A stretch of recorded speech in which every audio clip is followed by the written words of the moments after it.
बिस्मिल्लाहिर्रहमानिर्रहीम। उम्रा करने के लिए सबसे पहले ज़रूरी है कि आदमी एहराम बांधे, और एहराम भी कहाँ से बांधे? वो मीक़ात से बांधे। मीक़ात जो है वो हमारे यहाँ जो जिहाज़ का सफ़र होता है, इसलिए मीक़ात का अंदाज़ा नहीं होता। कहीं जो है एहराम बांधने के लिए अगर कोई शख़्स ये समझता है कि मैं वहाँ जाकर मीक़ात में जाकर एहराम बांधूँगा, तो वो जिहाज़ के सफ़र में इसका अंदाज़ा सही नहीं कर सकता। इसलिए बेहतर तरीक़ा ये है कि जब एयरपोर्ट पे जाए तो उस वक़्त वहीं से एहराम बांधे।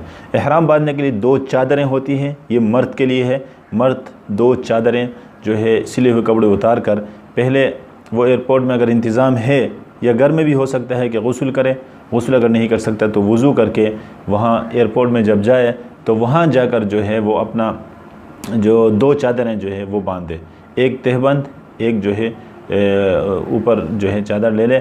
अगर वो तहबंद बांधने की उसकी आदत नहीं है तो बाज़ इस तरह की चादरें आती हैं जो सिली हुई होती हैं, वो भी ले सकता है। बदन के अंदाज़े के मुताबिक, जैसे दस्ताने होते हैं, इस तरह जुराबें होती हैं, इस तरह की चीज़ें, जैसे कमीज़ होती है, इस तरह के सिले हुए कपड़े पहनना दुरुस्त नहीं होता। तो वहाँ गुस्ल करने के बाद, गुस्ल अगर नहीं कर सकता तो वज़ू करने के बाद वो 2 चादरें पहन ले। इसके बाद जो है एयरपोर्ट में ही जगह का इंतज़ाम होता है, वहाँ जो है 2 रकात नमाज़ पढ़े। इस 2 रकात नमाज़ पढ़ने के दौरान चूँकि उसने 2 चादरें ली है, तो अपनी एक चादर से अपने सर को ढांपे, क्योंकि अभी तक एहराम के अहकामात उस पर जारी नहीं हुए हैं। 2 चादरें लेने का हुक्म ये मर्द के लिए है। औरत जो है उसका एहराम तो उसके सिले हुए कपड़े ही हैं, अलबत्ता उसने अपने सर को ढांपना है और चेहरे को खुला रखना है। एक तरफ चेहरे को खुला रखने का हुक्म है और दूसरी तरफ पर्दे का हुक्म है। इसलिए फ़ुक़हा ने लिखा कि वो केप इस्तेमाल करे जो आगे से हो, उसके सामने से पर्दा डाले ताकि कपड़ा उसके चेहरे को भी ना लगे और उसका चेहरा का पर्दा भी हो। तो ये औरत का एहराम है। औरत सिले हुए कपड़े पहन ले और जो है ना वो अपने वहाँ 2 रकात नमाज़ पढ़े। 2 रकात नमाज़ पढ़ने के बाद अभी तक वो मुहरिम नहीं है, अभी तक उसको मुहरिम नहीं समझा जाएगा कि जब नियत करे और तलबिया पढ़े। 2 चीज़ें हैं। उम्रा करने के लिए नियत करे, अल्लाहुम्मा इन्नी उरीदुल उम्रता फयस्सिरहा ली व तक़ब्बलहा मिन्नी, ए अल्लाह मैं उम्रा का इरादा करता हूँ, आप मेरे लिए इसको आसान फरमा और मेरी तरफ से उसको कबूल फरमा। ये उम्रा की नियत है, ये नियत हो और इसके साथ साथ लब्बैक अल्लाहुम्मा लब्बैक लब्बैक ला शरीका लक लब्बैक इन्नल हम्द वन निअमत लक वल मुल्क ला शरीका लक। बस ये 2 चीज़ें नियत की और तलबिया पढ़ ली तो अब जो है ये मुहरिम हो गया। लिहाजा बेहतर तरीक़ा यह है कि जिहाज़ में बैठने के बाद उसको यकीन हो गया अब जिहाज़ रवाना होने वाला है, तो अब जो है वो नियत भी करे, तलबिया पढ़े। क्योंकि ऐसा भी हो सकता है कहीं उसके जो है जाना वो कैंसिल हो जाए, तो फिर दोबारा एहराम बांधने के बाद कैंसिल होने की सूरत में उसको दम देना पड़ता है, दम एहसार। अगर उसने नियत नहीं किए और तलबिया भी नहीं पढ़ा, अभी अगर उसका कैंसिल हो गया, वापस आना पड़े तो उसको कुछ दम देना नहीं पड़ेगा। लिहाजा बेहतर तरीक़ा ये जिहाज़ उठने लगे तो उस वक्त जो है वो तलबिया भी पढ़े, नियत भी करे। नियत और तलबिया से वो मुहरिम बन जाएगा। हमारे यहाँ आमतौर पर यह समझा जाता है कि एहराम के 2 चादर पहन लिए, अब उसको उतारना नहीं है, उतारने से क्या होता है दम। ऐसे नहीं है। एहराम इस हालत का नाम है, 2 चादरों का नाम नहीं है। अगर वो गंदा हो जाते हैं, नजासत लगती है वगैरह होता है, उनको बदलने की ज़रूरत होती है। 2 चादरों को बदल कर और 2 चादर लेना जायज़ है। तो अब जिहाज़ में बैठने के बाद ज़ाहिर बात है अब चल दिया, अब कोई और काम करना नहीं है। मीक़ात से पहले आपने एहराम बांधा, अब मक्का के अंदर जाएंगे। मक्का मुकर्रमा में दाखिल होने के बाद सबसे पहला काम जो है वो तवाफ़ का है। एहराम उम्रा का पहला काम एहराम का था, वो तो हो गया। अब दूसरा काम तवाफ़ करना है।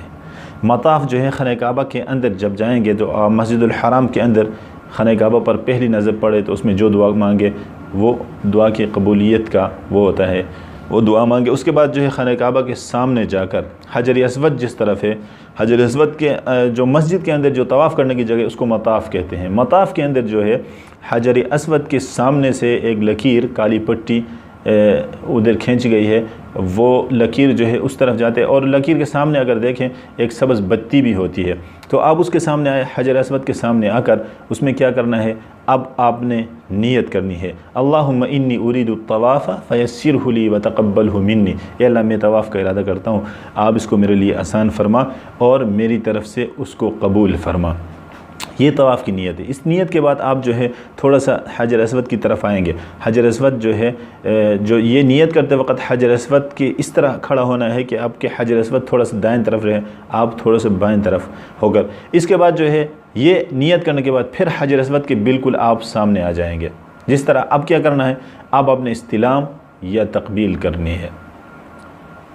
तो इस्तिलाम और तकबील जो है, सबसे पहले तो इस्लाम और तकबील से पहले हजर अस्वद के बिल्कुल जब सामने आ जाएंगे तो आप बिस्मिल्लाहि अल्लाहु अकबर वलिल्लाहिल हम्द कहकर इस तरह करके हाथ छोड़ देंगे। ये इस्तिलाम और तकबील नहीं है, इस्तिलाम और तकबील से पहले ये करना है। तो सबसे पहला तरीक़ा हजर अस्वद के बिल्कुल सामने आएंगे, ये बहुत अहम है। इस तवाफ़ के शुरू करने में लोग बहुत गलती करते हैं। तो तवाफ़ के शुरू में आप हजर अस्वद के सामने आएंगे तो तकबीर तहरीमा के लिए जिस तरह नमाज में हाथ उठाते हैं अल्लाहु अकबर कहकर, यहाँ बिस्मिल्लाहि अल्लाहु अकबर वलिल्लाहिल हम्द कहकर हाथ छोड़ेंगे। इसके बाद आपने तकबील और इस्तिलाम करना है। तकबील का मतलब होता है अगर हजर अस्वद के करीब हैं बिल्कुल तो दोनों हाथ उसमें रखें, उन दोनों हाथों के दरमियान से उसका बोसा लेना, ये तकबील कहलाता है। अगर आप दूर हैं तो आप इस तरह तसव्वुर ये करें कि मैंने हजर अस्वद के ऊपर हाथ रख दिया और फिर हाथों का बोसा लेना, ये इस्तिलाम कहलाता है। इस वक्त अल्लाहु अकबर ला इलाहा इल्लल्लाह वस्सलातु वस्सलामु अला रसूलिल्लाह के अल्फाज आप पढ़ेंगे। अब तो खुलासा ये हुआ कि सबसे पहले हजर अस्वद के बिल्कुल आप सामने आएंगे तो फिर क्या करना है, बिस्मिल्लाहि अल्लाहु अकबर वलिल्लाहिल हम्द कहकर हाथ छोड़ना है। इसके बाद जो है दोबारा आपने अगर करीब हैं तो हाथ उसमें रखेंगे, नहीं है दूर से ही तसव्वुर करके हाथों को बोसा लेना है। इस वक्त अल्लाहु अकबर ला इलाहा इल्लल्लाह वस्सलातु वस्सलामु अला रसूलिल्लाह के अल्फाज पढ़ने हैं। अब जो है इस वक्त आपका चेहरा हजर अस्वद की तरफ था, अब थोड़ा सा आप टर्न करेंगे, आपकी बाएं जानिब जो है ये क्या होगा, हजर अस्वद की जानिब होगा। अब आप चक्कर शुरू करेंगे, दाएं तरफ से चक्कर शुरू करेंगे तो इस हाथ से चक्कर शुरू करेंगे। इस चक्कर के दौरान जो है अब तवाफ़ु बिलबैती का सलात, तवाफ़ बिलबैत जो है ये नमाज की तरह है, यानी जिस तरह नमाज में बावुज़ू यहाँ भी बावुज़ू, जिस तरह नमाज में एक तरफ मुंह किया उसी तरफ मुंह रहे, चेहरा उस तरफ रहे, यहाँ भी इस तरह है कि इस तवाफ़ के दौरान आपका चेहरा खाने काबा की तरफ नहीं होना चाहिए, जिस तरफ आप जा रहे हैं उस तरफ आपका चेहरा होना चाहिए। तो इसके बाद जो है रुकन यमानी पे आएंगे। रुकन यमानी क्या है, हजर अस्वद की बैक साइड में भी एक जगह है जहाँ आप चलेंगे तो पता चलेगा वहाँ लोग जमा हो रहे होंगे।